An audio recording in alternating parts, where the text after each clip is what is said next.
غمضوا عينيكم وتخيلوا معايا شاب من قرية من الأرياف، جاي من عيلة متوسطة. أهله تعبوا فيه هو وأخواته لحد ما اتعلم وكبر وسافر بره واشتغل في شركة عالمية وتعين في فرعها في دبي بمرتب محترم. هتقولوا عليه إيه؟ برافو عليه، جدع وراجل. طب لو قلت لكم إنه فجأة قرر يسيب الوظيفة ويبتدي شغله الخاص في مجال عمره ما كان يعرف عنه حاجة وفي دولة من أصعب الدول إنك تنافس فيها، هتقولوا إيه؟ في ناس ممكن تقول عليه مجنون أو مش مقدر النعمة. طب لو قلت لكم إن قدر يكبر شركته في خلال 7 سنين بس، قدر يبقى عنده 37 فرع في دبي ومصر والسعودية والكويت، غير مطعم في أحلى وأغلى حتة في دبي، ومصنعين، واحد في دبي والتاني في مصر، يخدموا على كل الفروع دي، هتقولوا عليه إيه؟ أكيد عبقري، أو زي ما بنقول في مصر ما جابتهوش ولاده. طب إيه رأيكم لو قلت لكم إن القصة دي حصلت فعلا، بس بطلها ست مش راجل، هتقولوا عليها إيه؟ تعالوا نسمع قصتها. أنا شادي شريف وده برو توكس. كارول، هاي، أخبارك إيه؟ كود، كله حلو؟ كله حلو. الحمد لله.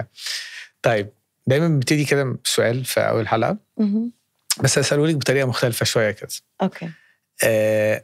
عايزك ترسمي لنا رسمة نقدر نتخيل بيها أنت مين؟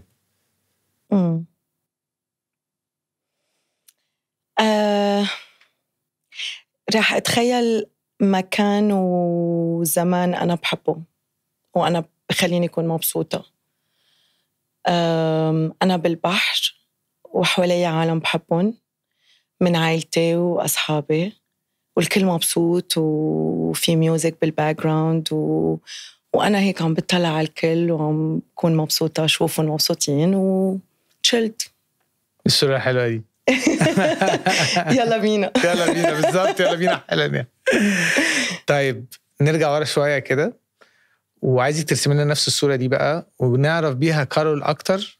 أنا عرفت حالة كارول دلوقتي، نعرف بيها كارول أكتر جاية منين. كارول أنت لبنانية صح؟ اسمي لنا بقى الصورة بتاعت الفاميلي، الباك جراوند جاية منين. أنا لبنانية من جنوب لبنان، من ضيعة اسمها رميش، خلقت فيها. ضيعة دي يعني قرية عندنا، صح. قرية اسمها رميش، بتبعد تقريبا 2 ساعة عن بيروت، نسبة لمساحة لبنان أبعد نقطة من بيروت بالجنوب لبنان على الحدود. صح.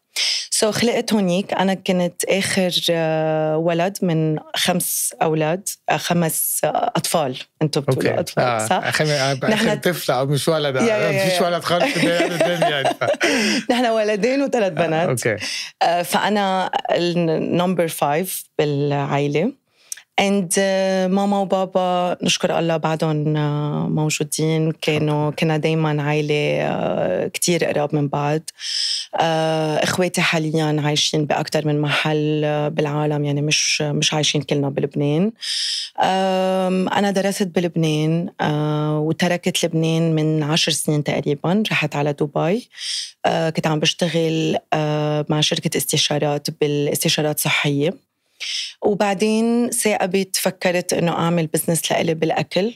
اهدي بقى علينا، ما تسبقيش كده تحرقي كل حاجة خالص. صح. عايزين نبدأ في الحتة اللي ورا شوية. أوكي. في الحتة بتاعت القرية دي. بحاول أتخيل معاكي الأهل نفسهم من القرية. بقولك في القرى عندنا بحاول أتخيل وده هيودينا السؤال ده هيودينا لحتة معينة. سوشيالي أو اجتماعيا أو ماديا، عشان يبقى very straight forward. بعدين العيلة كانت عاملة إزاي؟ عيلة كويسة مستريحة، ولا عيلة كانت متوسطة، ولا العيلة كانت عاملة إزاي؟ خصوصا إن أنا كنت قلتي لي قبل كده إن الوالد مش متعلم. صح، ما كملش تعليمه. صح. أوكي. ما كملش تعليمه. بس كمان كان معلم لغة عربية بالمدرسة لما تعرف على الماما. ما كملش التعليم اللي نحن دلوقتي بالنسبة لنا هو التعليم العادي اللي هو الجامعة. بس كمان بوقتها بالقرى كان حد يعمل مدرسة لحد معين هو تعليم كويس. بس هو اضطر يشتغل بكير. وبعدين اشتغل على حاله كتير لحتى يتعلم لغات، ولحتى يقدر يشتغل مع اليونايتد نيشنز، ولحتى يعمل عملنا الحياة اللي عملنا إياها. حلو. ما أخذ التعليم اللي نحن معودين عليه، بس أخذ تعليم الحياة وتعليم اللغات واشتغل كتير على حاله. بس actually يعني أنا كيف بتذكر حياتنا الاجتماعية والمادية هي يمكن غير عن شو هلأ بخبروني أهلي كانت الحقيقة. لأنه كانوا محسسيننا أنه نحن عنا كل شيء كله تمام وكله تمام. وكنا كتير مبسوطين. يعني أنا كتير ما عندي عن جد ماني عم زيدا، ما عندي ذكرى بشعة من طفولتي. كنا دايما مع بعض، كان دايما أنا بحضن البابا، كنت أنا الصغيرة وبنت وكان كتير يغنجني. كانت دايما الماما إنه أنا ما بعرف صوت ماما عالي، أنا ما بعرف عم بتزعق، عن جد ما بعرف الصوت. الحمد لله. الحمد لله. حرام بعدين تعبتها كتير، بس بلا عياط يعني. ستعيلي بعدين. حرام. بس نحن وصغار كنا عن جد كنا كتير مبسوطين، كنا حاسين إنه نحن أحسن العالم بأنه نحن مع بعض مش ماديا. كنا حاسين مش ناقصنا شيء. يمكن يكون الأكل الموجود على الطاولة هو جدا متواضع. يعني أنا بعدين صرت أعرف من ماما أنه في أيام نحن في قصص ما كنا قادرين نجيبها على البيت. تعمل طبخ من اللي موجود، لأنه بابا قطع بفترة من بعد ما رجع من السعودية. مثل كل اللبنانية بفترة آخر الثمانينات خسروا كل مصرياتهم مثل ما صار مش من زمان بلبنان. ساعة لما كان تعويم أو صح. يعني صار العالم مثلا اللي معه $1,000,000 صاروا $10,000 overnight. وكان ترك السعودية وإجا على لبنان وعنده 4 أطفال، كنت أنا بعدني مش خلقانة. اضطروا يرجعوا يعملوا الحياة كلها عن جديد. فقطعوا بفترة كتير صعبة. بس كانوا يحبوا بعض كتير، ونشكر الله بعدهم بحبوا بعض كتير. الحمد لله. الحمد لله. ومثل ما بيقولوا البيت البيت هنخش لسه يعني هون عم بجرب أتذكر على سؤالك إنه شو كيف طفولتك اجتماعيا. دايما بتذكر بابا كان رجال كتير معبى محله. بحبه كنت يعني دايما وبعدني لهلا أكيد. بس دايما بتذكر ماما موجودة كتير بالبيت. يعني هي فرحة البيت.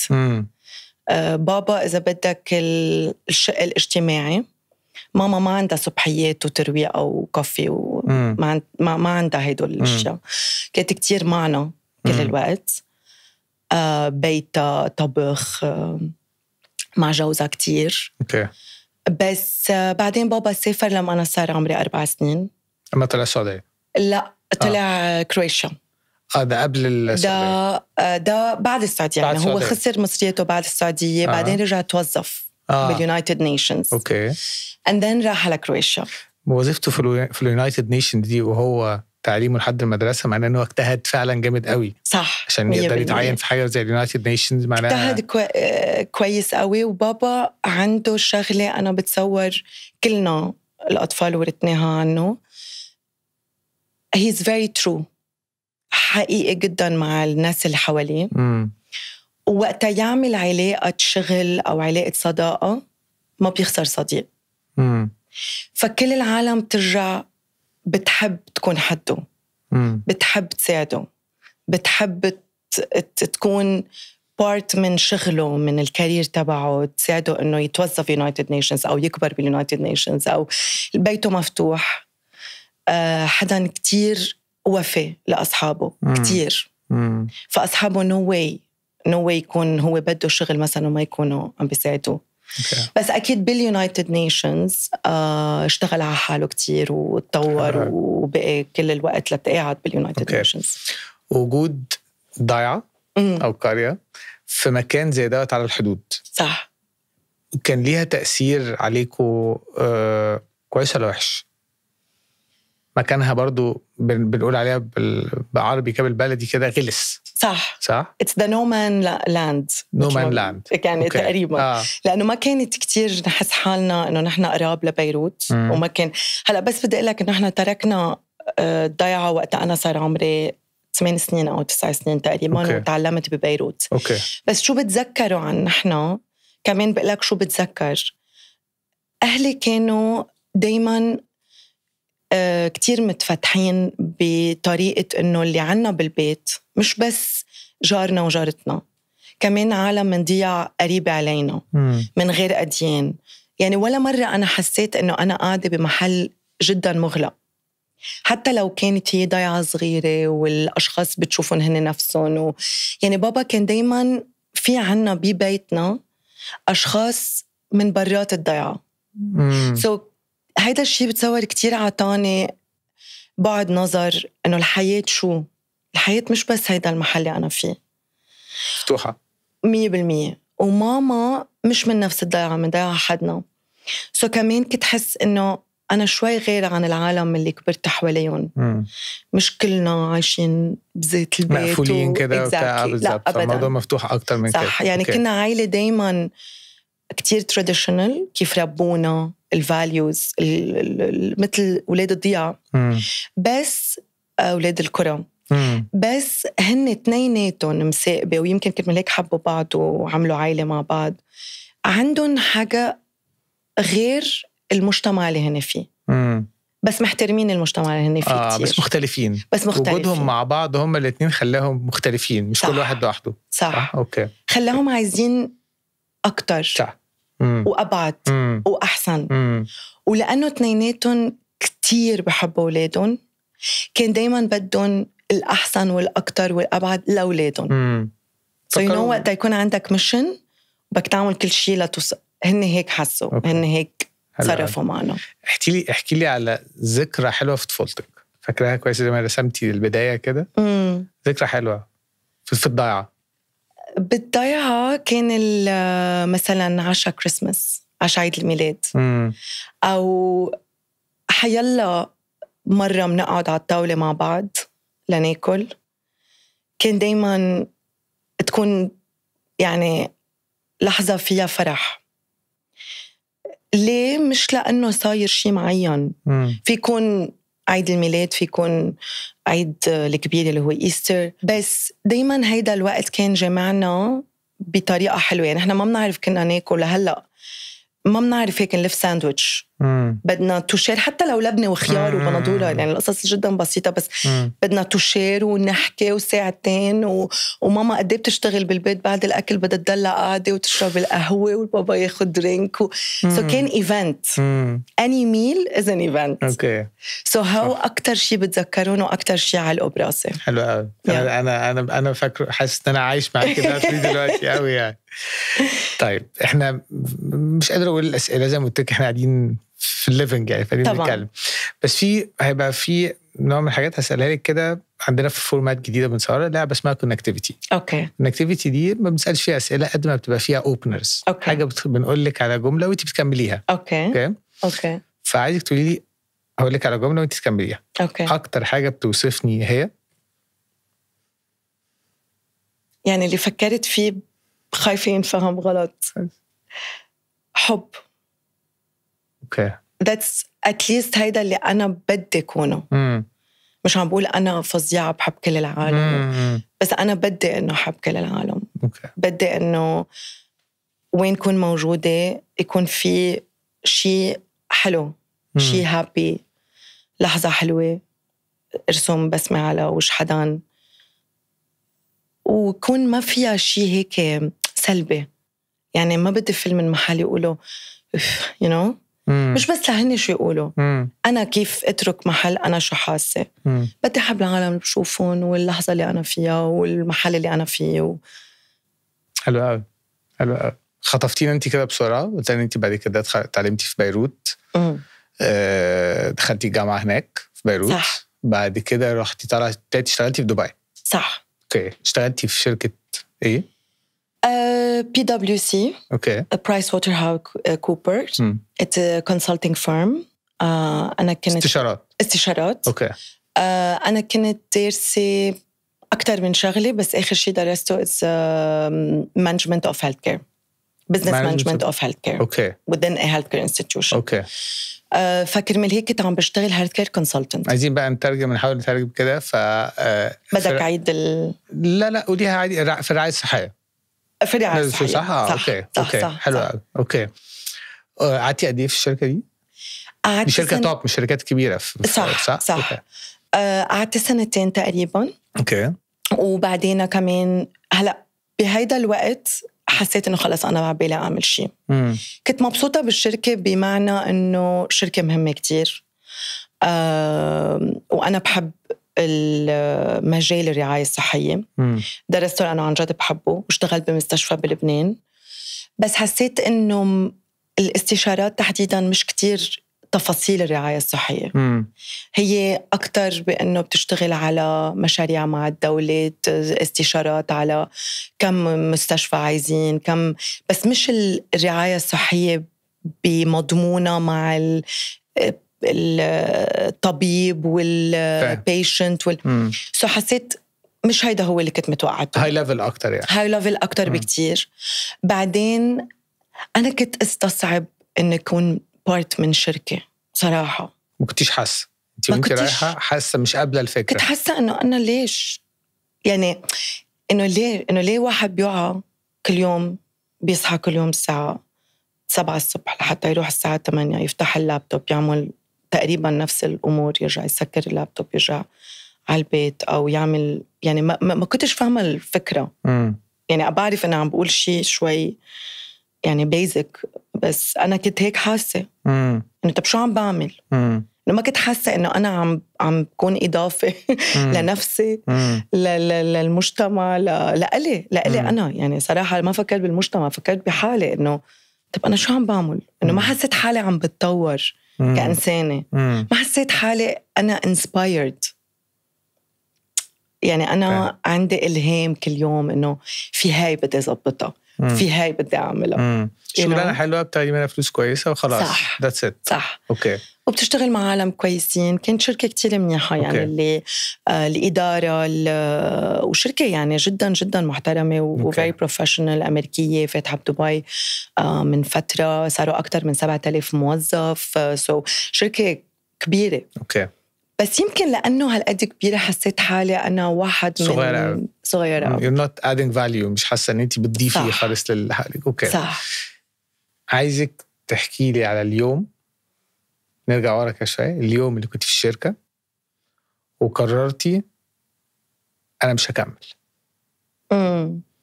وهسيب ومش هشتغل في شركة، أنا هفتح حاجة بتاعتي. يس. احكي لي على اليوم ده بالذات، ما تسبقيش الأحداث وتجري بينا عشان لسه هنحكي بس اليوم ده بالذات كنت بتفكري في إيه؟ كان في إيه في دماغك؟ إزاي خدت القرار ده؟ بتصور هي المشكلة إنه ما كان في شيء كتير مهم بدماغي. يعني اللي قدامي ما بدي أنفهم إنه الشغل ما كان مهم، والشغل كتير مهم. هيدا الشغل استشارة وزارة الصحة على مثلا على أكتر من بلد، على أكتر من مشروع. هو يمكن كان أهم مني بكتير، بس أنا كنت حاسة إنه طب أنا فليت ولا بقيت عادي، يعني ما حسيت إنه هلأ اللي أنا بدي أعمله رح يكون شيء مهم وجديد لا اتفقنا على كده. اليوم اللي خدتي فيه القرار، اليوم اللي أخذت فيه القرار إنه اترك، هو اليوم اللي أخذت فيه القرار هو شو بدي أعمل. يعني ولا مرة فكرت اترك الشغل بلا ما يكون عندي مشروع براسي صراحة. أوكي. ما فيه.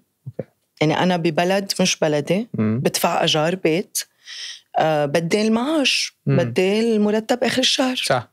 حتى لو إذا عزت حدا، خيي موجود، عائلتي موجودة، طبيعي، بس مش هاي طبيعتي ولا هاي دي تربيتي. بدي أشتغل، بدي أطلع فلوس، بدي أعمل بدي this is يعني how it should be. أوكي. فولا مرة فكرت إنه أتركه أقعد بالبيت وما أعمل ولا أي شيء. بس فكرت لحظة اللي فكرت شو بدي أعمل، فكرت إنه أترك. أول حاجة اسمك عرفتي هتعملي إيه بعد كده ولا ما كنتيش لسه عارفة؟ لا كنت عارفة.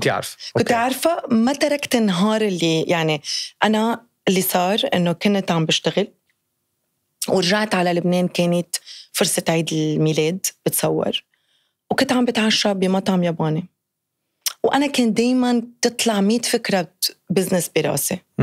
يعني شوف مثلاً سيارة مش ضابط فيها الشباك أو الدولاب، ليش ما بنعمل بزنس بيضبط الدولاب بنص مثلاً.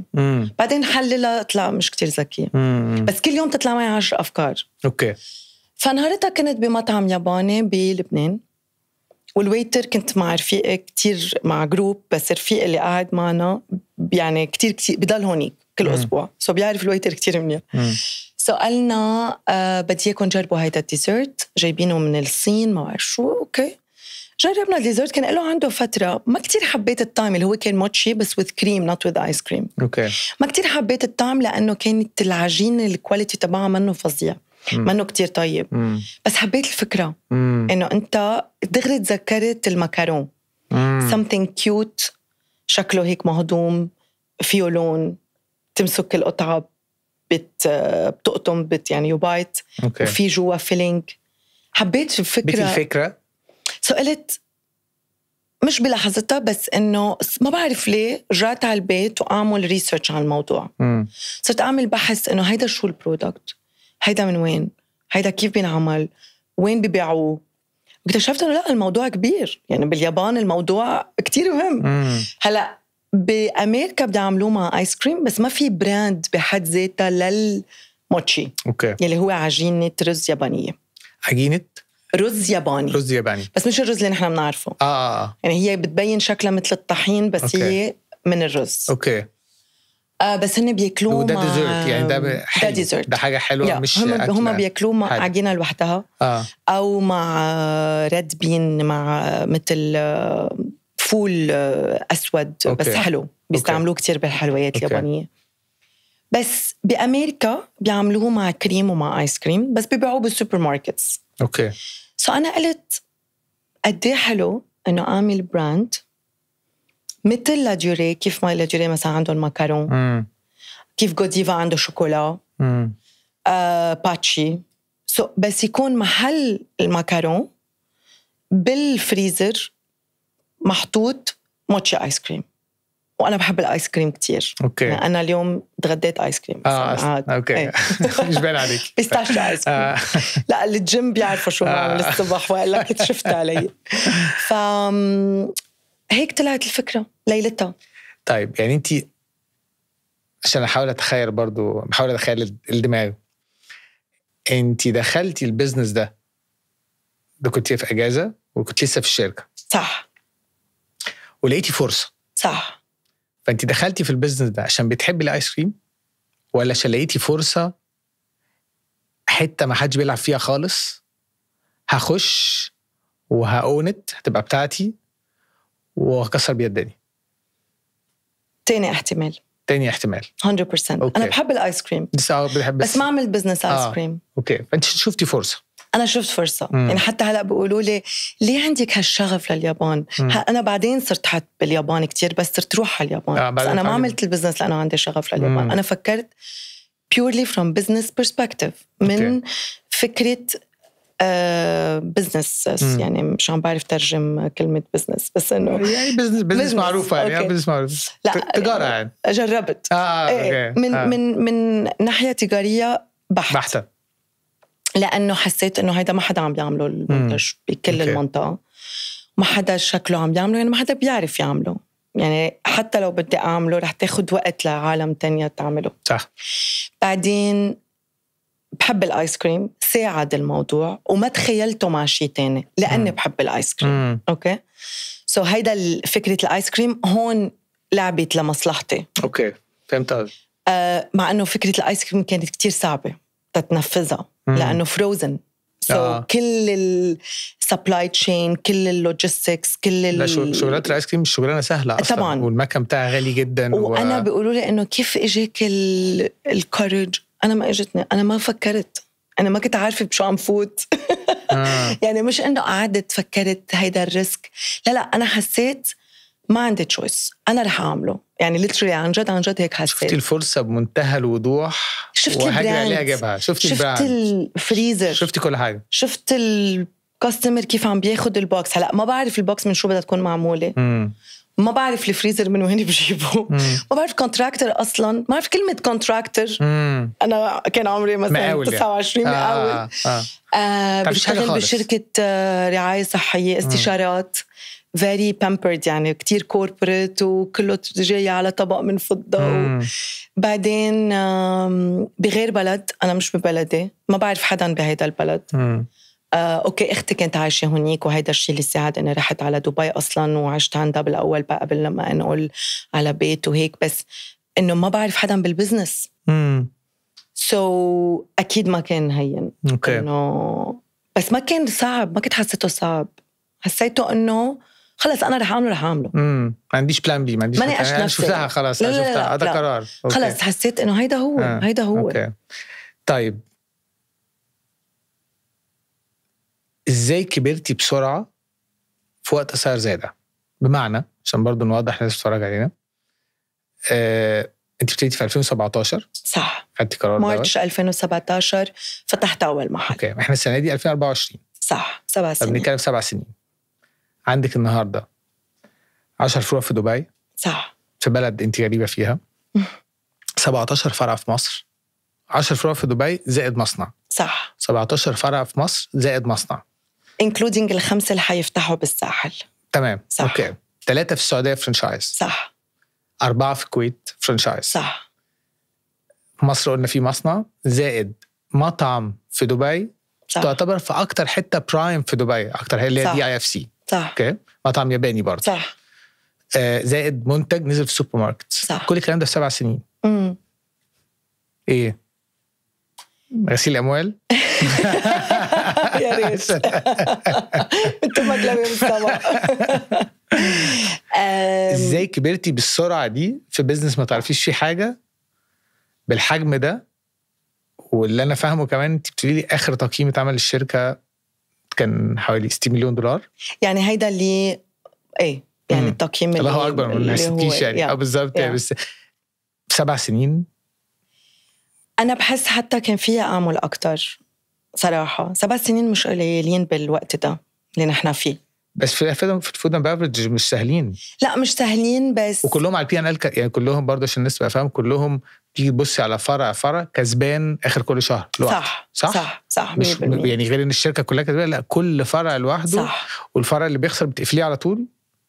ايه ما اضطرينا نقفل غير وقتها كوفيد. اوكي. بأماكن بعيدة عن دبي. أوكي. يعني بس احكي لي السر في 7 سنين ازاي؟ ايه اللي حصل؟ صراحة هو السر انه عملنا سيت اب بالمصنع، يعني طريقة التصنيع والتغليف والنقل كان جدا سهل لحتى تسكيل، لحتى تكبر بسرعة.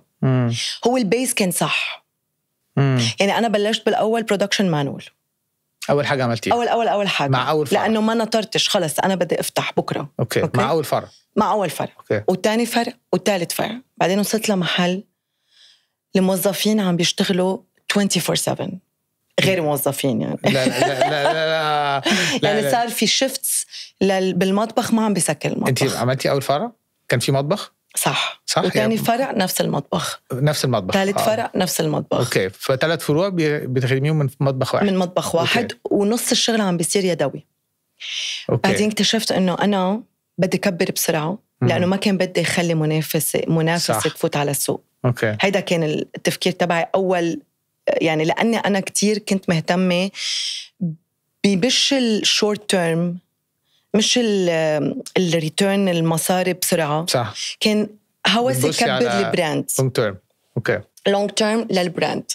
لأنه أنا عن جد حلمت إنه بدي مويشي يصير أهم كافيه ياباني بالعالم.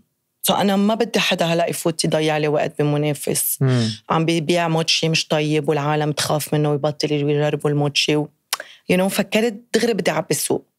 طب لعبي السوق أنا بدي أصنع بسرعة، ما بقى فيها أعمل مانوال. فعملت ريسيرش معين، أخذنا على شركة مكانات يابانية، رحت لعندهم عملنا ديزاين للبروسيس، اشترينا المكانات بس عملناه صح. ليه عملناه صح؟ لأنه كنا مضطرين نطبق شو نحن عم نعمل يدويا. يعني أنا اللي ساعدني أني بلشت يدويا. صح. ففهمت وعرفت يدويا فيك تتحكم بالمنتج أكتر. فأنا تحكمت بالثيكنس بسمك العجينة وبالسمك الآيس كريم وبحجم قطعة الموتشي. وكل التفاصيل يلي الكاستمر رح يحبها. أوكي. ما كان عندي مكنة مضطرة اشتغل فيها لحتى زبط المنتج على هيدا الأساس. أنا عملتها بالعكس. انت بدل ما تشوفي انت ما تطلعيش المنتج على شكل المكنة بتطلع ايه، انت دلوقتي عملتي مكنة بتطلع اللي انت كنت بتطلعيه 100%. اوكي بالصدفة، عشان تسرع البروسيس وتوفر وقت بالصدفة. مش قصد بالصدفة، بالأول ما كان عندي أصلا المكنة وما كان عندي أكسس لعندها والأشخاص اللي عندهم المكنة. ما فكرت فيها لأنه قلت لك عن جد كل شيء صار بسرعة وخلص بدي أفتح بكرة. أنا بس بلشت مانوال وما توقعت هالقد يمشي بسرعة، وما توقعت العالم أول نهار يكونوا بالصف على المنتج من أول يوم الافتتاح. والعالم ما بتعرف شو يعني موتشي، وأنا أصلاً بعدني عم بشتغل. طلعت بالموظفين ما عندهمش يونيفورم. لا أنا لازم أشتري لهم يونيفورم. يعني في البحر ليترلي في البحر. هذا اللي بلشنا منه البحر. أنا بسيت منه.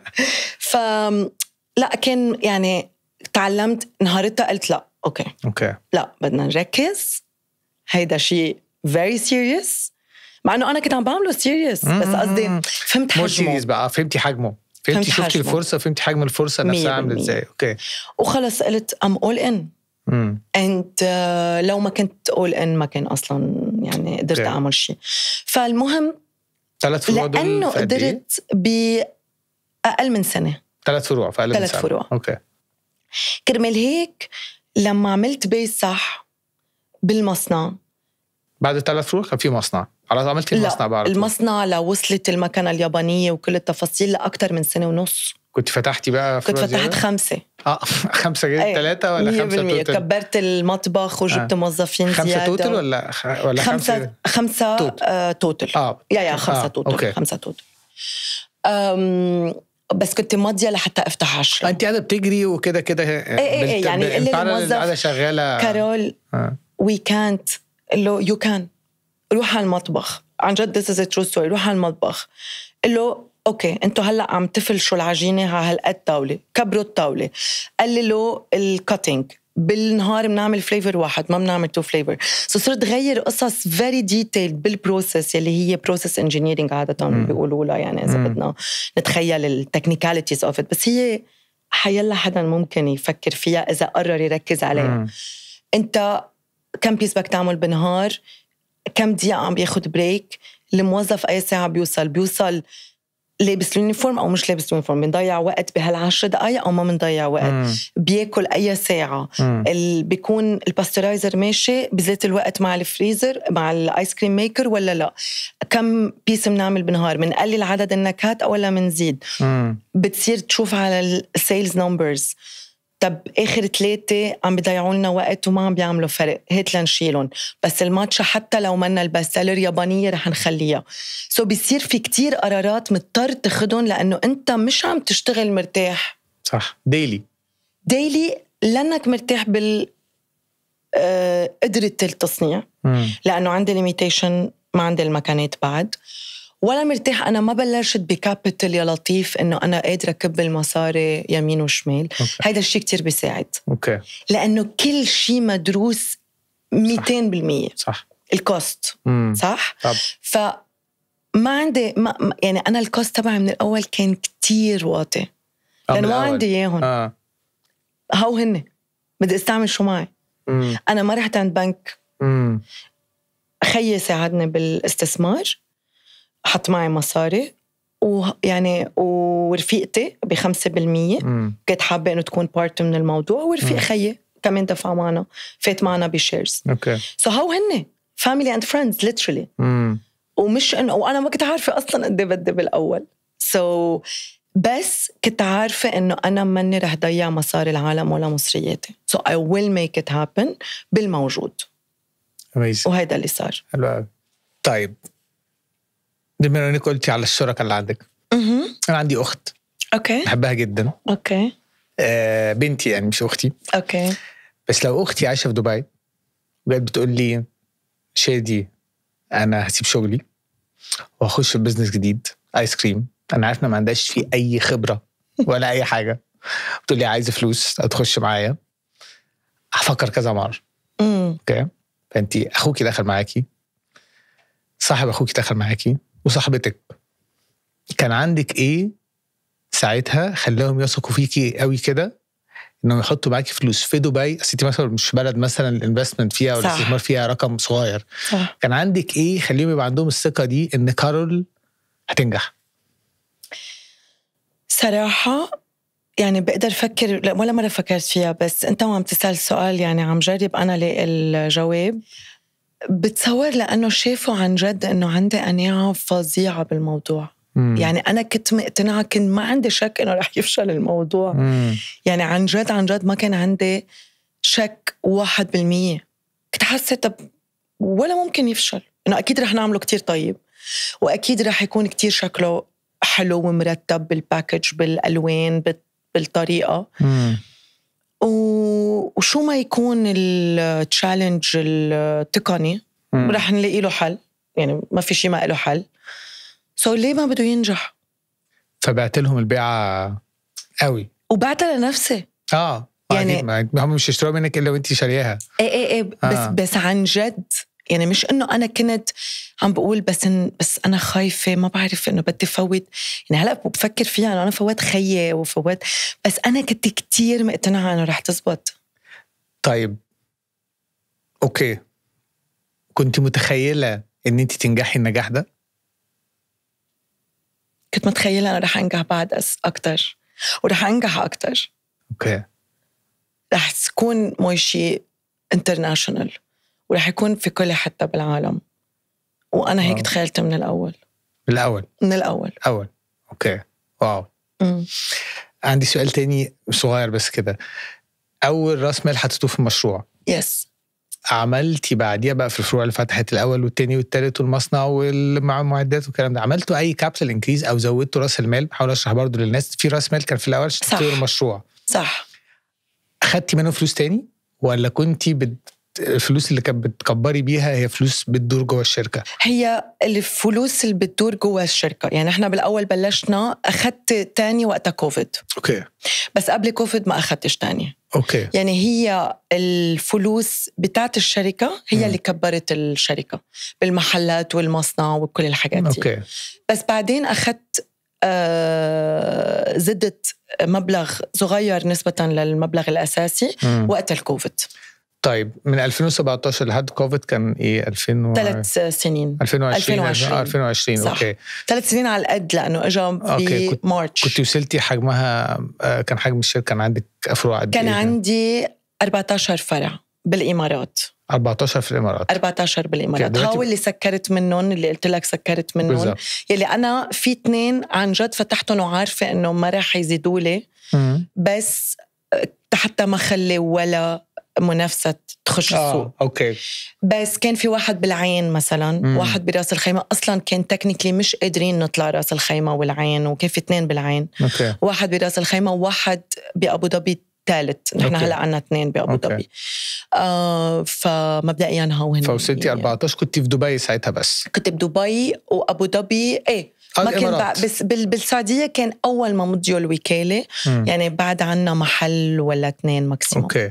وبعد الكوفيد بقى قفلتي ال4 الزيادة اللي هم النهاردة دول، لا قفلتيهم وكملتي. يعني نحن دغري تصرفنا بسرعة قوي during كوفيد. ما كان عنا تشويس. يعني أنا بكل ال7 سنين أصعب فترة كانت فترة كوفيد طبعا. يعني أنا لقيت المطبخ كنت روح بتموز بدبي، حرارة 50، ما معي سيارة، من تاكسي لتاكسي، ما بعرف شي بالبلد. ما كنت حسيتها صعبة. إنه أوكي بشوي برجع على البيت، بتحمم برجع بيمشي حالي. أوقات انهار إني ما عم بلاقي المكان، ما عم بلاقي الشيف، بس حس إنه it's okay، رح يمشي الموضوع. لأنه أنا اللي عم بتحكم بالأمور. عندك انت قناعة بالسوليوشن. عندك انت قناعة انت اللي متحكمة بالامور 100%. انا ما كنت متحكمة بحاجة. مايند سيت لا مايند سيت خطير عشان تعرف تعملي كل ده 100%. لانه بالنهاية طب انا ما لقيت مطبخ اليوم، بكره بتروح عند واحد تاني بتلاقي بدك تنبش لتلاقي مطبخ. انت اليوم ما لقيت المكنه بتستاجر مكنه، انت اليوم ما لقيت شيف رح بتعلمها. يعني ماكسيموم بعملها انا بالبيت. في مثل مصري كده يقول لك الدك يفك اللحام. اوكي. كتر الدك هيفك اللحام. فمهما هقعد ادور هلاقيه. هسأل فاهمة. بس بكوفيد شو بعمل؟ صح. كوفيد كان اصعب طبعا لانه انا اصعب على ناس في البزنس قبليكي من زمان. في ناس بزنس بتاعهم قفل وهم فاتحين قبليكي من زمان. وانا عملت برودكت سوبر ماركت على فكره بكوفيد وقت بالكرفيو. ده من الحلول اللي جات لك بقى ان انت تعملي انه هيك انا اعمل تستغلي المطبخ اللي اوريدي مش شغال بفول كاباسيتي، فتقدري تعملي حاجات للسوبر ماركت 100%. الثمن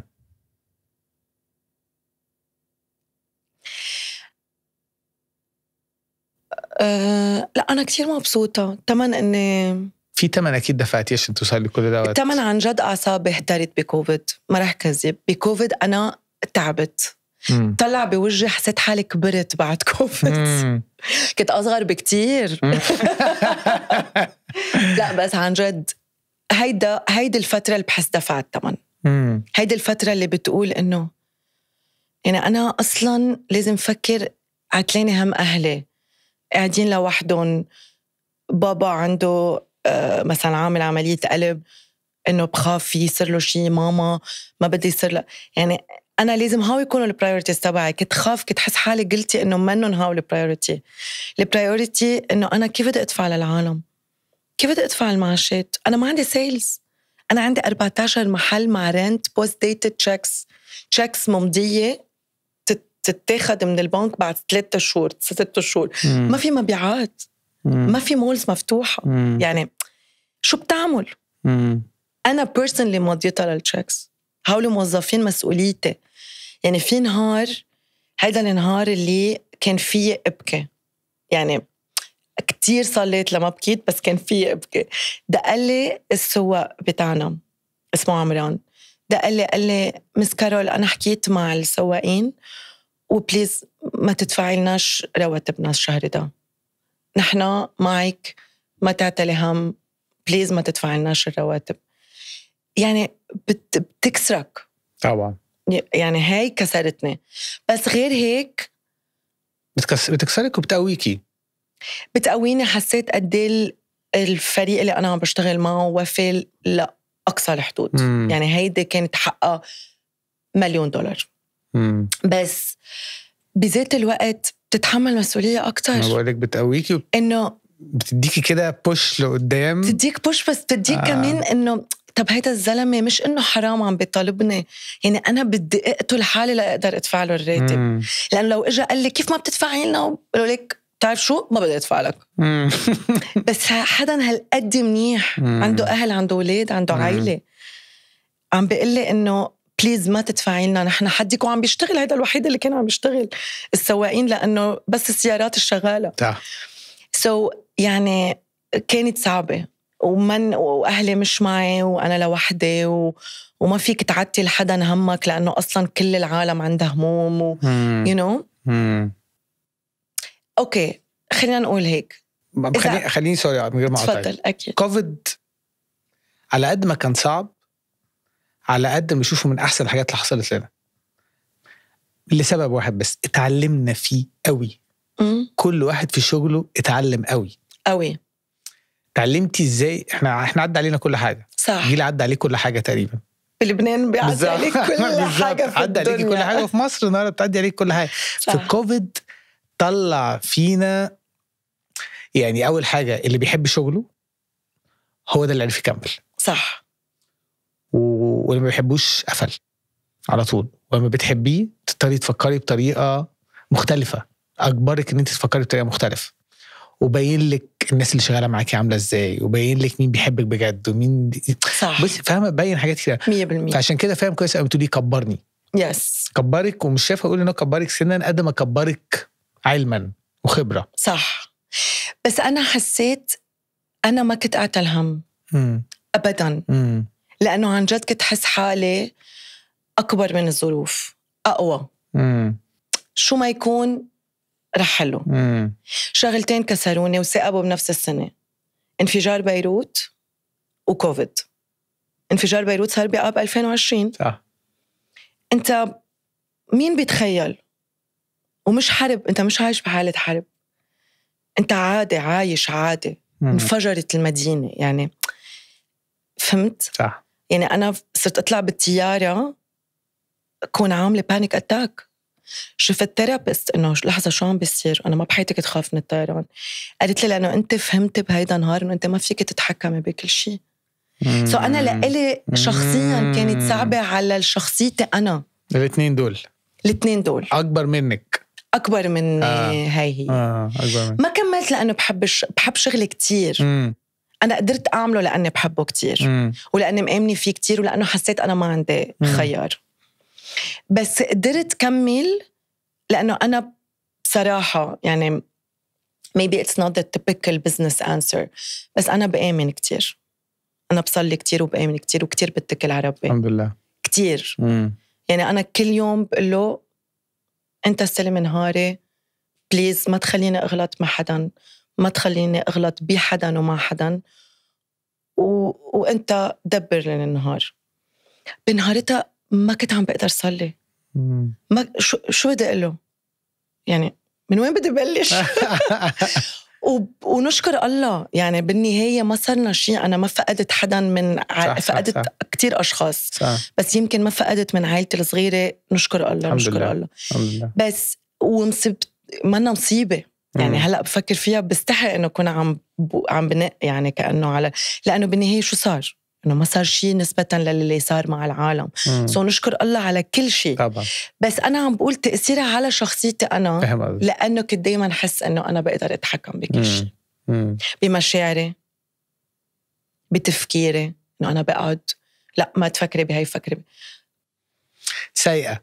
مش على جنب سؤال سيئة قوي يعني قوي وفرحانة مهما حصل أعرف أعدي هنا، أطلع بغرزة من هنا، أطلع هنا. إذا وقفني العسكري أقعد أحكي معه وبعدين أوكي هاخد بقى من الحتة بتاعت لو وقفني العسكري أعرف أحكي معه. من وجهة نظري كده فرصة البنات أحسن أو الستات ولا الرجالة في الوطن العربي في البيزنس في الشغل؟ بمعنى أكتر أنا النهاردة في شغلي جت لي واحدة حلوة ذكية، هكون أنا كشادي نوع من الثلاثة. يا إما هتعجبني جدا وهنبهر قد إيه إن هي عاملة شغل كويس وهساعدها، يا إما هبتدي أفلرت وعكسها، يا إما هبقى بحس إن أنا مهدد. مش هتلاقي نوع تاني.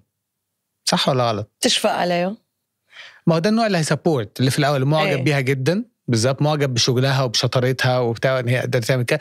يعني ما كنت رح تعجب هالقد لو كان راجل. انا بتكلم كشادي بالظبط في المجتمع، في المجتمع الذكوري اللي احنا عايشين فيه بالظبط. لو جات لي بنت بالمنظر ده عندي هكون نوع من الثلاثه. برافو عملتي هيك بالظبط، كان نوع من الثلاثه. برافو عليكي وهشجعها. يا اما احاول استغلها واخد ادفانتج، يا اما هبقى مهدد. في رجاله كتيره جدا فاهمه، في رجاله يقول لك انا بحب الست الاندبندنت اللي بتشتغل وبتاع، واول ما يخش في علاقه يبقى فاهمه مهدد جدا. قابلتي الانواع دي، الثلاث انواع دي؟ طبعا. اوكي. بس مثل حيلا شيء بالحياه، حيلا موقف ان كان ست ولا راجل ولا بزنس ولا حياه شخصيه، في يعني هو كيف الواحد بيبرم الموقف لمصلحته وكيف انت بتدير الموقف لمصلحتك بالقيم تبعك. لانك ذكرت تاني مثال يلي هو الرجال اللي ممكن ياخدوا ادفانتج ولا يتصرفوا تصرف مش بروفيشنال. انت طالما انت محافظ على الفاليوز تبعك وطالما انت مركز بشغلك وفوكس، حيلا سيتويشن رح تقدر تديرها. في ادفانتج للست لما تخشي ميتينج العالم تسمع بكل صراحة. صح. أنا كنت روح على مؤسسات حكومية بدبي وخاصة بالإمارات لأنه عن جد جدا محترمين. يعني جدا محترمين مع الستات وجدا محترمين بالبزنس. وزيادة لما تكون ست بخش مؤسسة حكومية صح. عشان خلص ورقة حرام ما بيخليني أنطر دقيقة لأنه أنا ست. شفتي بقى دي فرصتكم بالضبط. طبعا لأنه هيدي كمان الثقافة العربية. نحن بالدول العربية مزبوط عنا disadvantages، يعني النسوان بنقوا كتير إنه نحن بالدول العربية مهمشين، وفي تهميش أكيد فينا نرجع نحكي عنه بعدين، بس في ثقافة الاحترام الست. مش كل حتة، مش بكل حتة بس بمؤسسات حكومية. يعني هلأ ب3/4 الحكومات ب3/4 البلدان العربية. أنا ما في بقدر أقول عن المحلات يعني أنا رايحة عليها يلي هي بالإمارات، بمصر، بلبنان. لا في احترام، إنه لا ما رح خليك تنطري، تفضلي مدام، تفضلي إنه عادي ما بدنا، لا ما رح خليك توقفي بليزة قاعدة في هالأمور. هلا انت يعني أنا كست بقدر روح وقول إنه بس إنه اطلع فيي وبقدر روح خلص معاملته وفل. يعني كمان نحن بدنا نساعد حالنا إنه نكون focused very straightforward، نشتغل بالبزنس. أنا شو رايحة على الاجتماع، ما ضروري أروح نكت وأقعد أحكي قصص طويلة عريضة ونكت.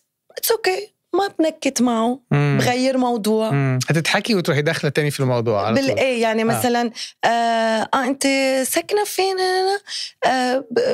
بجميرة، بس بتعرف جميرة البزنس فيها خلص.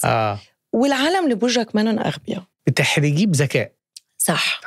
في عالم ما بيفهموا طبعا، بس إنه مثل ما بكل شيء بالحياة يعني في يكون قاعدة مع ست كمان وعم بتتذاكى ولا عم بتجرب تكون مهضومة ولا عرفت ما بتفهم بتزعج. بس هي أكيد وقت يكون ست مع راجل والراجل مش محترم خاصة إذا أنا مثلا رايحة عايزة منه حاجة وما كانش جدا محترم بالمسحة بنكتة، أكيد موقف منه هين. بس هون بدك تاخد قرار، وأكيد انوجدت بهيدا الموقف. وصراحة يعني مش أشعار، بس هيدا الحقيقة وهيدا اللي أنا وجهته وهيدا اللي أنا صرفت على أساسه. بترجع لأنت كيف إنه أنا لو كان بيي قاعد أو لو كان خيي قاعد كان قال لي نكتة وخدي ما عليه خدي هاللوكيشن، كان قال لي بتتحملي حالك وبتفلي وعمره ما يرجع لوكيشن. أكيد تاني احتمال. أنا ما في أقول بكل المواقف شو المرة فيها تعمل، لأنه عن جد it depends على المرة وعلى الموقف وعلى كل التفاصيل. بس في محل بدك تاخد قرار شو البرايوريتي. صح. بلا ما نضحك على بعض. هيدا الحقيقة. صح. بس هيدول كتير قليل المواقف صراحة. قليل جدا. أوكي. جدا. يعني أتخيل ممكن اللي يحاول يعكس ويحاول زي ما بقول كده تاخد أدفانتج منك حصلت، بس القليل منهم قوي اللي يعني قدرتي تحطيه ترجعيه تاني في مسار طبيعي. 90% قوي من هالمواقف بسميه احنا عندنا باللغة العربية لزج. صح. فاهمة؟ قليلين قوي دول. صح. أوكي. يعني يمكن 3-4 مواقف عن جد اضطريت ما بقى أفكر ببزنس مع هيدا الشخص لأنه ما رح روح. قفلتي الموضوع 100%. أوكي. هقولك على حاجة وتكمليها برضو. أوكي. أحس إن اللي قدامي بيحكم عليا غلط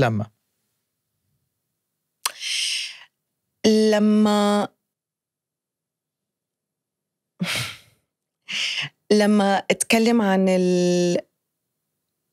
الحياة الزوجية ولا الأطفال ولا يعني لما يحكم عليا لأنه ما عندي أولاد أو مش متجوزة أو لا هي البرايوريتي الشغل، هي آخر همها الزواج، هي تحسي بتحكم عليكي كده، بتتحطي في الفريم ده أو في القالب ده. أوكي. هدي بتصور بيريحوا حالهم يحطوا بهالفريم. أوكي. إنه إيه ما تجوزت بعد لأنه هي عم بتحط الشغل برايوريتي، وهي لا إنه في يكون إنه ما لقيت الشخص المناسب عاد إنه وأنت مش كده. لا. أوكي. جاي بس مش هنمشيهم بالترتيب. جاي عشان ده حتة لوحدها. بس دي أكتر وقت بتحسي بتتضايقي لما بتحسي إن اللي قدامك حكم عليكي غلط وحطك في الحتة دي. إن هي كارير وومن قوي بتاعت شغلها قوي، ما فيش الحتة التانية دي خالص. يمكن لأنه ما كتير بفكر بكيف عم بيحكم علي. يعني مش من arrogance بس يعني دايما بجرب أقول الشيء الصح، بقول ما بغلط بحدا، بجرب يعني أكيد في كتير أوقات بغلط بس أو بقول كلمة ما لازم أقولها أو بحكي بموضوع مش كتير لازم أحكي فيه. هلا يعني ممكن بتصير طبعا صح. بس أنا بجرب.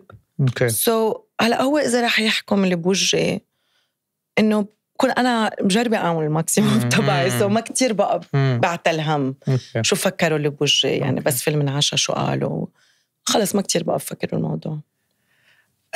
عمرك فشلتي في حاجة قبل كده؟ أكيد. أكبر حاجة فشلت فيها إيه؟ أنا بحس فشلت إني ما عرفت نقي شو بدي أدرس. كنت ضايعة مش عارفة شو بدي أدرس. مش فشلت بس ما عملت أحسن شي عندي. أوكي. تخرجت التانية بالجامعة بس قصدي ما عرفت شو ليش نقيت كيمستري. أنا دارسة كيمستري. غريبة جدا. رجعت اشتغلت هيلث كير اشتغلت فود. هلا استفدت من الاندستريال تكنولوجي اللي عملته الماستر ديجري بالمصنع وبالكواليتي كنترول اتسترا بس مش شخصيتي. قصة الكيمستري ما بعرف ليه يعني فشلت إني ما عرفت نقي. فشلت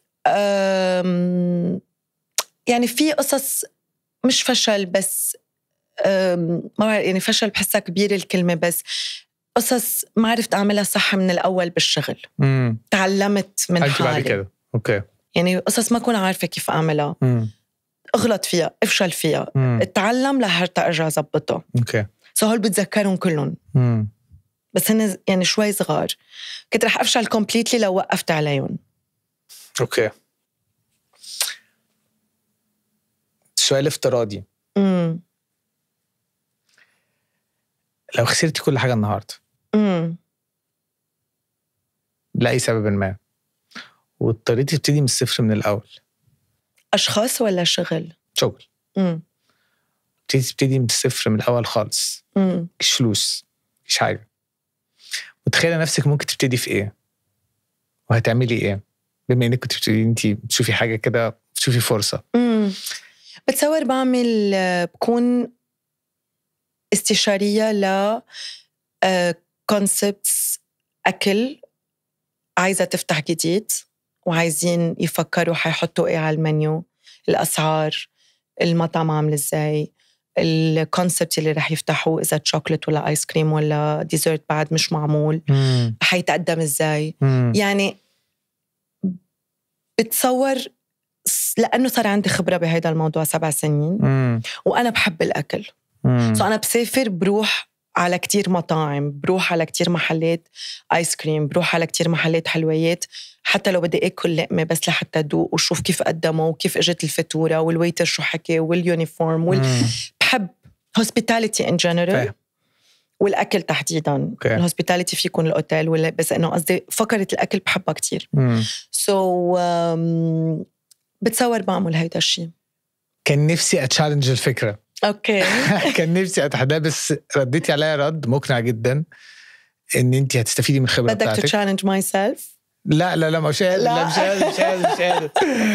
لا حاجه كان نفسي تقولي الفكره وتشالنج ان انت هقول لك بتبتدي من الصفر معكيش فلوس بس وانت بتقولي دلوقتي انا اشتريت واحده عامله سكسس ستوري 7 سنين وصلت 34 فرع زائد مصنع يعني في حاجه في نجاح حصل. فديفنتلي تقدري تكونسلتي في حته بتاعت الFNB. صح. كنت هتشالنجي هتبتديها ازاي من غير فلوس. اسهل حاجه كونسلتنسي اسهل حاجه تبتديها من غير فلوس فما قفلتي الموضوع موتي السؤال يعني. يلا وبلشنا بزنس جديد.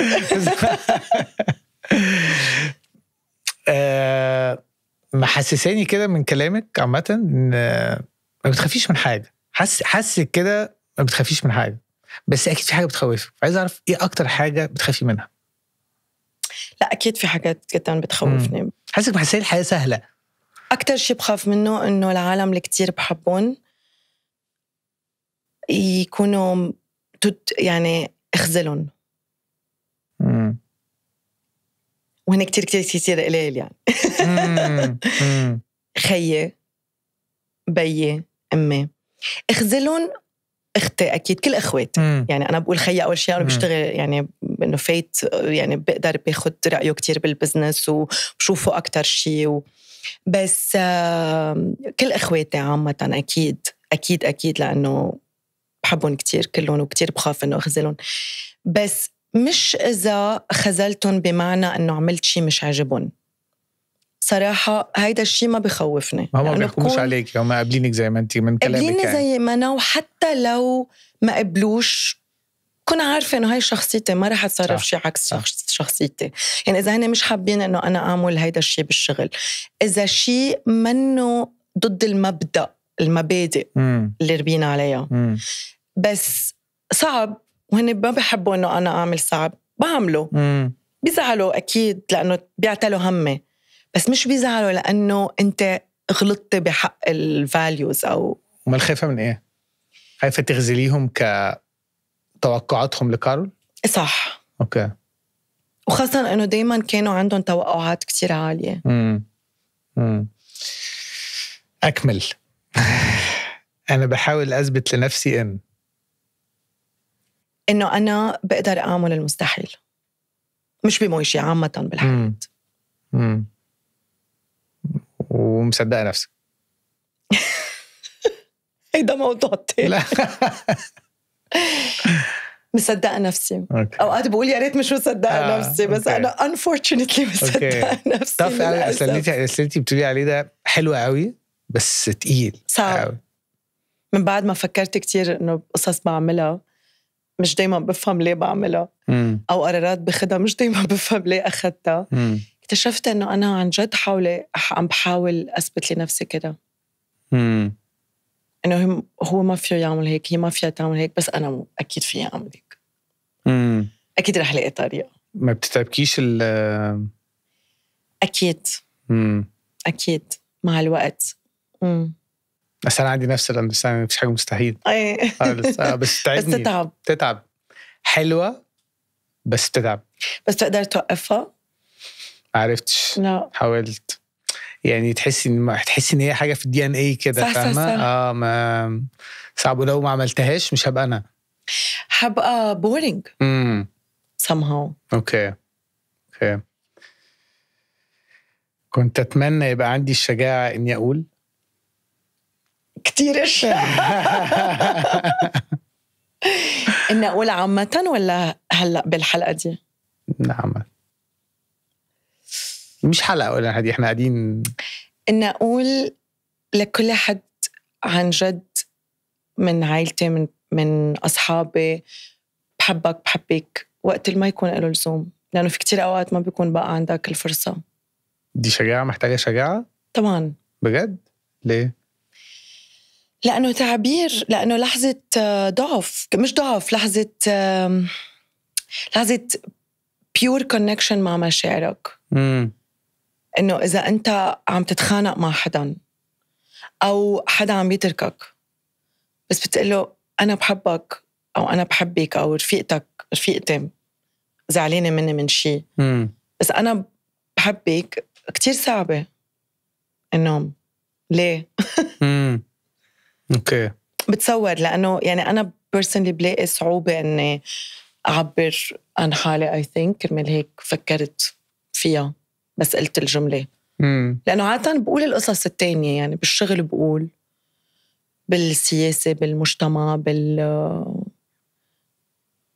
يعني ولا مرة بتذكر في شيء فليت قلت كان لازم أقول هيك. كل حاجات دي كلها حاجات عادية، بس الحتة دي مش عارف ليه حاسس أول كلمة طلعت منك كده حاسس عايز أمسك فيها شوية، لحظة ضعف. ايه بحس هيك. اوكي. يعني بحس حالي إنه من كتر ما أنتي independent هي أكتر بالكنترول أكتر من إنك independent. يعني أنا مش من زمان كنت مفكرة أنه أنا في أتحكم بمشاعري 100%. تفتكري الواحد ممكن ياخد كل حاجة؟ لا أكيد لا. ده إجابة سريعة جدا. صح. ومقتنعة فيها. ومش لازم ياخد كل حاجة.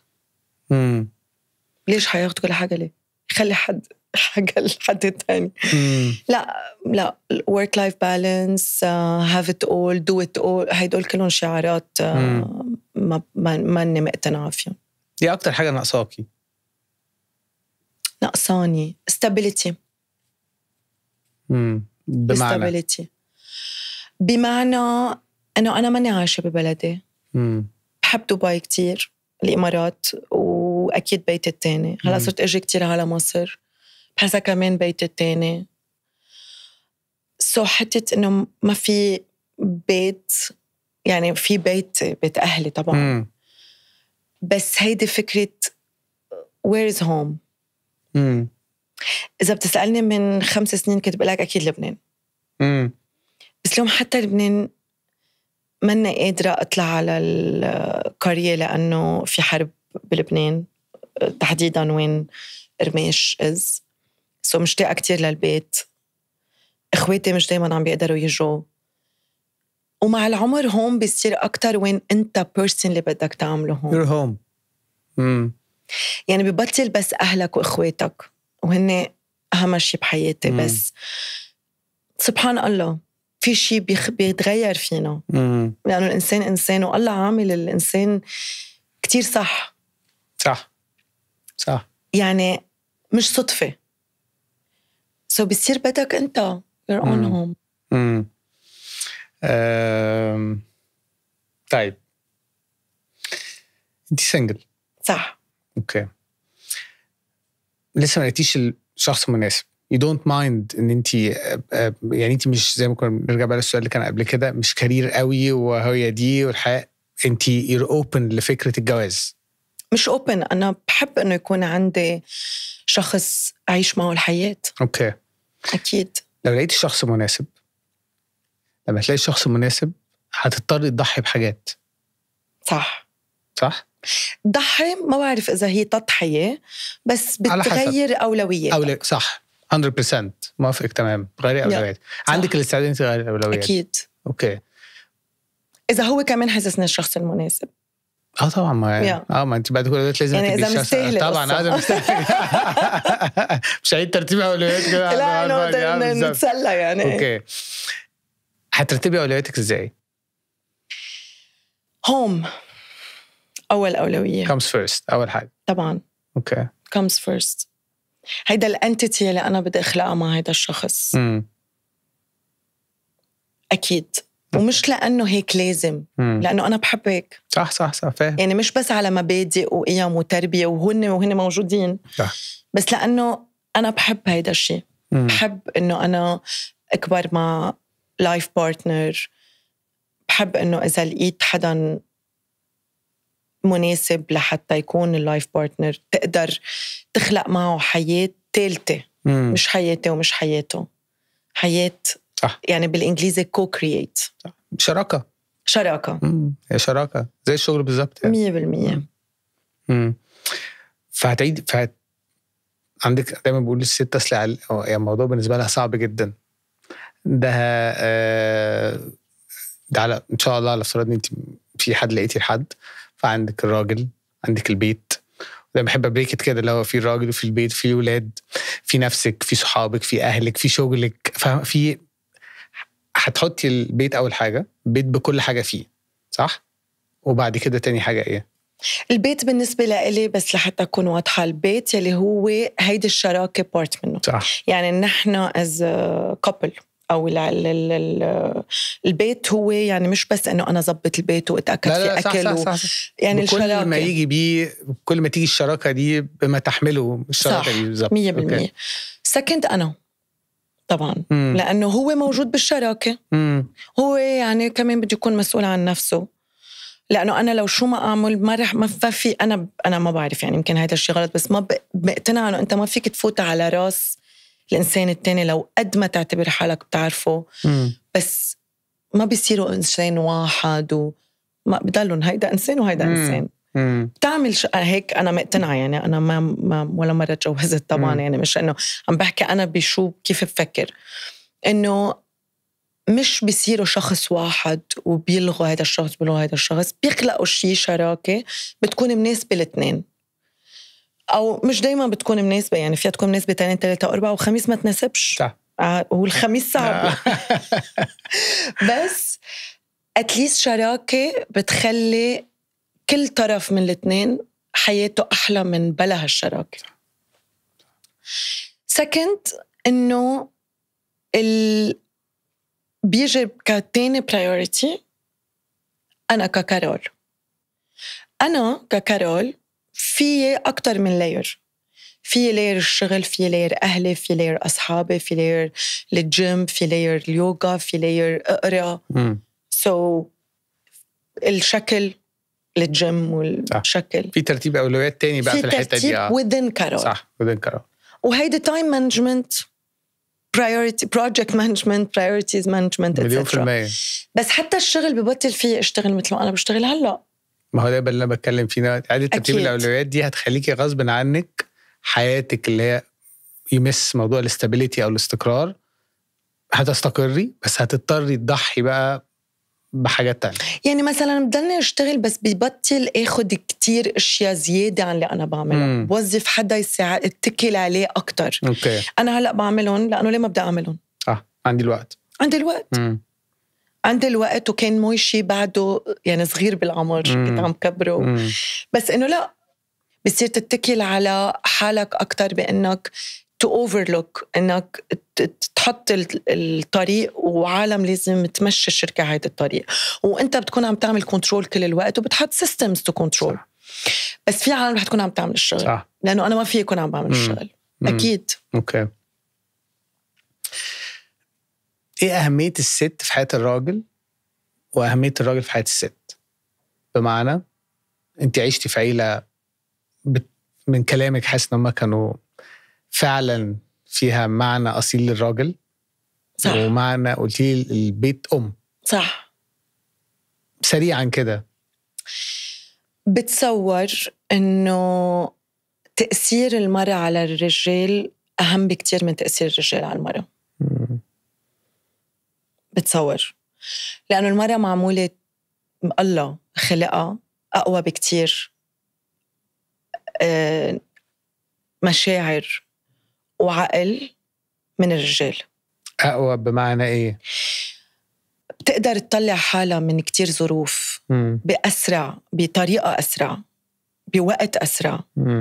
لأنه المرأة الله خالق المرأة لتكون بيولوجيا. فهو خلقها تدافع عن بشر اللي هن ولادها. في حرب رح تكون emotionally stable أكتر.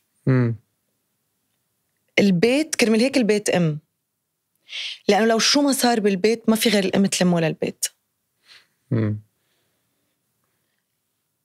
خناق بين الرجال والمرأة، مشاكل مادية، مشاكل صحية، مشاكل. إذا المرأة مرضت معقول نص تحس بالموضوع. إذا الرجال مرض البيت بينهار. هيدا طبيعة الإنسان. صح. أنا بيبقى عندي برد البيت كله نكد. ومنصلي وقلت يا بابا منيح ولا إن شاء الله رح تصير منيح وقلت نحكي الحكي. ماما حرام ما بتخبرنا يعني. نعرف بين بعضها إنه باي ذا واي كنت الأسبوع اللي فات كنت مريضة. صح. هيدا طبيعة المرأة. بس أكيد المرأة بحاجة للرجال. أكيد. وقال الله ما خلقنا رجال ومرأة. صح. يعني منبلش من هالنقطة. بعدين بحاجة للرجال وقت يكون صديق، حبيب، سبورت، إنسان تعيش معه الحياة بكل بساطة. إنسان تعيش معه الحياة وخير. إنه طب أنا إذا عشت كل الحياة مع نفس الجندر كله بنات إنه زهق. بالضبط. يعني هي الحياة هيك معمولة. أكيد بحاجة للرجال، أكيد لحتى يكون الخي والبي والزوج والصديق والسبورت والشخص اللي بتقدر تقعد وبتحكي معه وبتفكر معه. أكيد. بتحلمي بإيه؟ بحلم يكون عندي، بحلم أول شيء بحلم فيه لأنه أنا بقلب بنصه إنه مويشي يصير international brand، ولأنه هيدا الشيء أنا عملته وبدي وصله وين حلمت إنه يوصله. It is regional دلوقتي. It is regional. بدي يكون international وبعد أكبر وأهم. وهيدا الكارير وايز اللي هو أنا بعتبره part مني، يعني part من شخصيتي ومن حياتي. بس كمان بحلم إنه يكون عندي بيتي مع حدا بحبه وأقدر أعيش حياة هيك هينة. الحياة دايماً أكيد فيها challenges ومصاعب، بس حياة أتليس فيها حب وفرح واهتمام وبيتي يكون بآمن بالله وبيصلي، وبتخيل هيدا الشيء اللي أنا خلقت فيه. حلم جميل. رسالة لنفسي وأنا صغيرة. أنا أسفة إني كنت كتير قاسية على حالي. كتير. وأنت صغيرة؟ أنا وصغيرة. خاصة أنا وصغيرة. بس كبرت خلاص ارتحت مع الموضوع. بس حاسك لسه قاسية شوية على نفسك ولا خلاص مش زي زمان؟ مش زي زمان. في قسوة شوية، ساعات بتقسي على نفسك شوية بس بقيتي أوكي. قاسية بمعنى إيه؟ إنه روقي it will happen. إنه ما تضلك خايفة وتركضي، إنه خايفة بركي ما عملت شيء، بركي إنه بس هيك إنه ما عملت شيء مهم بحياتي، بركي ما عرفت أحلم وما عرفت أحقق أحلامي وما عرفت أشتغل وما عرفت أنا كان دايما بدي أكون different. كان دايما عندي شيء أحلم فيه. كان دايما بدي إنه أعمل شيء غير الانفايرمنت اللي أنا جاية منه. يعني كان بدي أحقق أكتر. ولا مرة فكرت برقم أو مصاري، بالبزنس، بالطموح، توصل لمحل معين بأنه كون أنا inspiration. كان بدي صراحة يعني بعرف إنه it doesn't sound very humble، بس كنت حب كون هيدا الشخص. كنت أتخيل إنه أنا على 40 كيف رح يكون شكلي وشو كون لابسة وشو رح كون عم بعمل وكيف رح كون أنا business woman. كنت أتخيلهم literally، أتخيلون كدبتهم. تخيل نفسك كده بعد ما صرت 40 بس لسه صرت قبل 40. بس حاسة إن أنتي on the right track. حاسة إن أنتي ماشية في الحلم 100%. okay. يمكن الأسوأ على النفس دي بتبقى دي الموتيف. أكيد. بس كمان يعني أنا ما عشت كتير طفلة. غير إنه أهلي بابا مثلا غنجني كطفلة أو بس وخيي بس ولا مرة عشت إنه ما فكر. لا ما فيش حاجة في دماغي خالص. ما بتذكر هالمرحلة. ما فيش أبدا. أبدا. إيه ومش غلط، بس بقول إنه سوري إني هالقد عزمت حالي مش مضطرة. صح. حرمتي نفسك من حاجة معينة كانت حلوة أوي في سن معين. إيه إنه ولا مرة بيرجع بيصير لك تكون ما تفكر. يعني ما كنت عارفة إنه رح أوصل لوقت فكر كتير وأضطر فكر وأضطر أعمل وأضطر أتكل على حالي. لا شو يعني ليه بدك تبلشي من كتير بكير؟ إنه كان بدري قوي. إيه إنه كم صعبت على حالي أكتر من ما لازم. يعني عم بكون صريحة معك ومع حالي إنه في أشخاص الحياة بتكون صعبة عليهم. بس أنا في قصص ما كنت ضروري صعبها على حالي. ما كان ضروري. فده أسفك لنفسك وانت صغيرة. إيه eventually أخذت حقه بأني يعني يعني عملت البزنس واللي أنا يعني مثل ما قلت لك هلأ كنت بدي يكون هيك على 40 صرت هيك على 37 بس إنه أوكي 3 سنين قبل كده. لا قبل كده كمان. إيه هلأ بس شوف ولاد إخواتي بقول خي حلو نايس أوكي كملوا باللي فيه. ما عم تفكروا. لا عم بمزح. لا بيفكروا. لا فاهم قصدك. حاسس بيكي عشان ده نفس القصة اللي كانت عندي وأنا صغير برضو. بس اتحطيت في ظروف كانت مختلفة شوية. يعني انت كنت وسط اهلك، انا ما كنتش وسط اهلي. واتحرمت من حتة العيلة. فكان في قسوة على نفس شوية.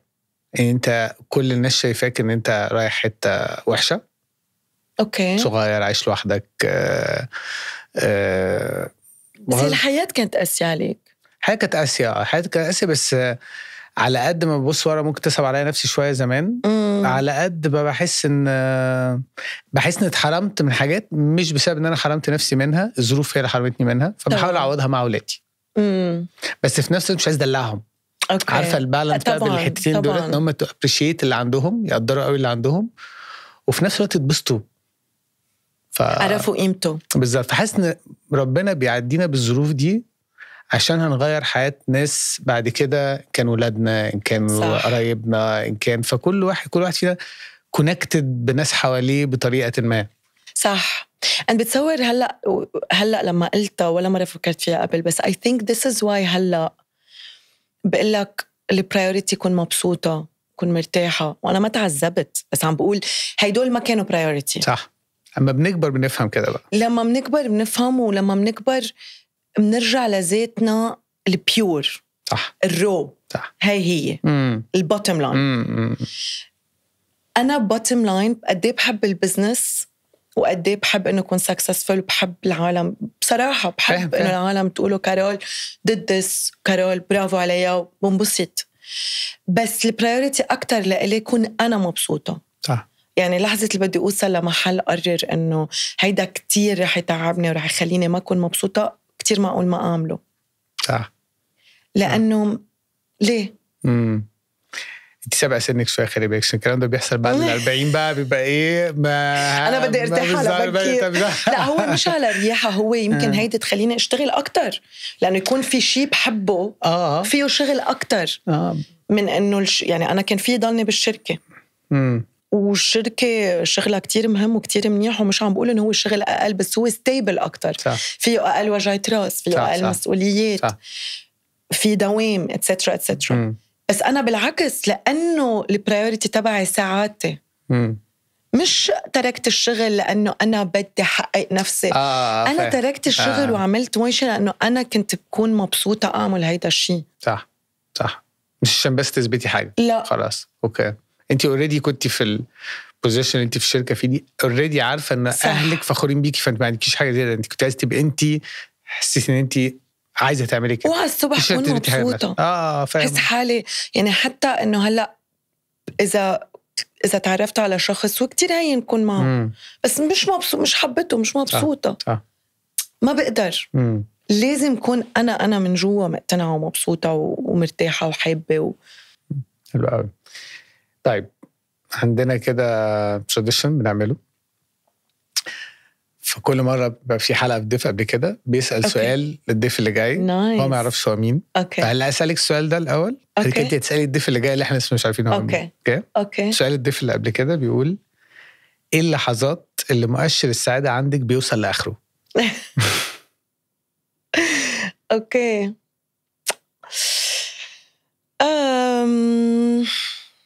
يعني بتصور عم بعيد حالي، بس لما أكون مع العالم اللي بحبهم كتير بيكونوا مرتاحين. حس إنه أنا ساهمت بأنه هن مبسوطين ومرتاحين.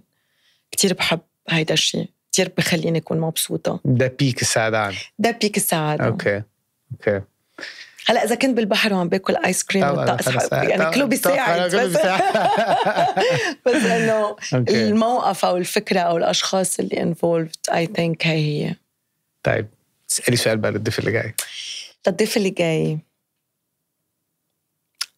I think كنت رح أسأله شو السؤال اللي كنت حابب شادي يسألك يوم ما سألك إياه؟ ذكية قوي، ذكية قوي قوي. حلو ده. اوكي نايس ماشي. طيب عندنا آخر سؤال. اوكي.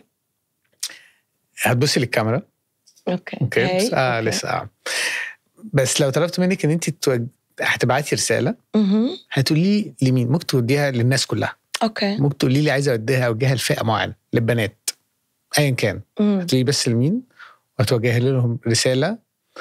مش عايز أقولها رسالة يعني قالت زي ما أنت عايزة يعني. بس هتوجه لهم حاجة كده to motivate them. اوكي. تخليهم يصدقوا في نفسهم أكتر، في حلمهم أكتر. حاجة حلوة كده في وسط الحر اللي احنا فيه ده. الحر الفظيع. أول حاجة هتوجهها لمين؟ هوجهها للبنات والأمهات المستقبل والبنات اللي حيعملوا البلد والمستقبل والمجتمع. Okay. Mike is yours. بقول لكم إنه أكيد أكيد أكيد أنتم ممكن تعملوا أكتر بكتير من ما أنتم متخيلين ممكن تعملوا. لو قد ما تكونوا متخيلين أكيد في أكتر، لأنه القوة اللي عندها إياها الست والبنت هي قوة مجتمع، قوة بلد، قوة أشخاص كتير وبقلب تحديداً بقلب الست. فولا مرة تنسي أنك أنت ست، ولا مرة تنسي أنك أخت أو زوجة أو بنت حد. بس عرفي أنه ممكن تعملي كل حاجة اللي أنت عايزة بالمجتمع اللي أنت فيه، بالبزنس اللي أنت عايزاه أو الحياة اللي أنت عايزاه تعمليها. بس أهم شيء ما تكونيش بتعملي حاجة علشان تكسري قيود ولا تثبتي حاجة لحد. عمليها لحتى تخليكي أنت صح مع نفسك ومبسوطة مع نفسك، وإذا هي صح هتثبت. واو. هي رسالة للرجالة بقى، احنا غيرنا بس شوية مش أكتر، عايزين نحس الرجالة we will join you will join at some point. no I mean الرجالة بالعكس. أنا يعني ما كنت أنا وين هلأ أنا لو ما عندي خيي وبيي. هيدي أول شغلة. هي مش خناقة. لا أبداً. عمرها ما كانت خناقة. لا أنا literally أنا أخدي كتير أصلاً من بيي ومن أنا عندي خيين أولاد. so أكيد أخدي منهم كتير وتعلمت منهم كتير، وأنا اليوم هون ما كنت لو ما هن. أكيد صح. لو أنا بقعد أفكر فيها كده يعني مش متخيل الواحد حياتي من غير مراتي، أختي، بناتي. طبعاً بيدوا كده حتة فاهمة يعني طبطبة، حنية بالظبط. أكتر حاجة بس بتضايق الراجل لما الست تنسى إنها ست 100%. وبيضايق الست باي ذا واي. ما أنا أمشور إنها بتضايق طبعا. وما بعرف ليش بيعملوا كده. المجتمع تيجي تقولي برضو الظروف مجتمع، بس في الأول في الآخر زي ما أنت بتقولي كده في قرار لازم أنا اللي أقرر. بالظبط. لا أنا يعني بتخيل الست اللي بتقرر تنتقم من المجتمع لما تنسى أنه هي الست هي بس عم تنتقم من نفسها. صح. هي أعلى درجات الإنسانية والنجاح هو وقت واحد يكون صادق مع نفسه و true to himself or to herself. so أنا وقت ما أكون صادقة مع الله شو خلقني، ما بلشت من محل صح، يعني ما بلشت من محل قادرة أكمل منه. يعني إذا أنا ماني متصالحة مع فكرة أنه أنا ست وبكل أنوثة وبكل ترتيب، بكل رواق، بكل حب وحنية وكل شيء بمثله الست، بقدر أعمل كل اللي بدي أعمله. ليه بدي أعمله؟ صح. Thank you كارل. Thank you شادي. بجد والله. Thank you. كتير انبسطت فيك. Thank you. Thank you guys. Thank you so much. شكرا لكل واحد كمل معانا للآخر. يا رب تكون الحلقة دي سبب إن كل واحد فينا يبتدي يفكر ولو للحظة ربنا خلقنا ليه وقد إيه إحنا مختلفين مهما كنا نبان شبه بعض. ربنا خلق كل واحد فينا ومعاه هدايا غير أي حد. حرام نعيش من غير ما نعرفها ونستفيد منها ونفيد اللي حوالينا.